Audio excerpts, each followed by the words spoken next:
5 আগস্টকে কেন্দ্র করে কার্যক্রম নিষিদ্ধ আওয়ামী লীগের কোনো তৎপরতা চালানোর সক্ষমতা নেই বলে মন্তব্য করেছেন স্বরাষ্ট্রমন্ত্রী সালাউদ্দিন আহমেদ। আজ সচিবালয়ে সাংবাদিকদের প্রশ্নের জবাবে তিনি এমন মন্তব্য করেন। দুবাইয়ে গ্রেপ্তার থাকার পর পুলিশের সাবেক আইজি বেনজির আহমেদের জামিনে মুক্তির পর বাংলাদেশের পক্ষ থেকে তার জামিন বাতিলের চেষ্টা করা হচ্ছে বলেও জানান সালাউদ্দিন আহমেদ। নজরানা চৌধুরীর রিপোর্ট। জুলাই গণ অভ্যুত্থানের 2 বছর পূরণ হচ্ছে 5 আগস্ট। এ অবস্থায় দিবসটিকে ঘিরে কোনো ধরনের নিরাপত্তা শঙ্কা আছে কিনা এমন প্রশ্ন করা হয় স্বরাষ্ট্রমন্ত্রী সালাউদ্দিন আহমেদকে। সচিবালয়ে নিজ দপ্তরে তিনি বলেন, সরকারের পক্ষ থেকে সেরকম কোনো সম্ভাবনা দেখা যাচ্ছে না। আওয়ামী লীগের এত মরদ আছে বলে তো আমার মনে হয় না। একে তো নিষিদ্ধ ঘোষিত দল, মাফিয়া শক্তি, তারা মাঝে মধ্যে বিদেশ থেকে উকিঝুঁকি দিচ্ছে, এর বেশি তৎপরতা তো দেখি না।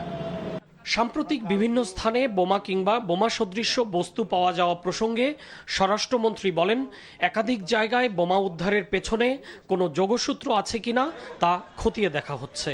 আমরা সবসময় সতর্ক আছি এবং আমাদের এই জাতীয় বিষয়গুলো যারা অ্যাড্রেস করে আর কি,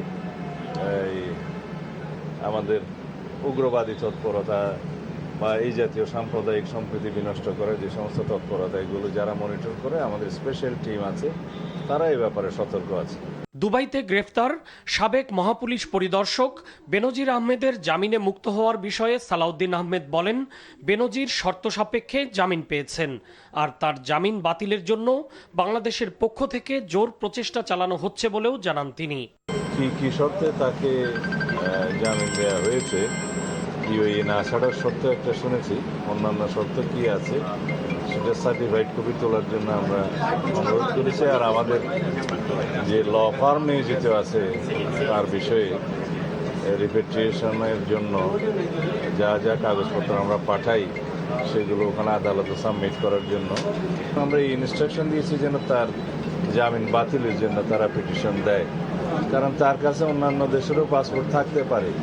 দক্ষিণ এশিয়া বিষয়ক মার্কিন দূত সার্জিও গোরের সফরের মাধ্যমে বর্তমান সরকারের বিষয়ে মার্কিন যুক্তরাষ্ট্রের আস্থা প্রকাশ পেয়েছে বলেও মন্তব্য করেন বিএনপির স্থায়ী কমিটির এই সদস্য। নজরানা চৌধুরী, এনটিভি নিউজ, ঢাকা।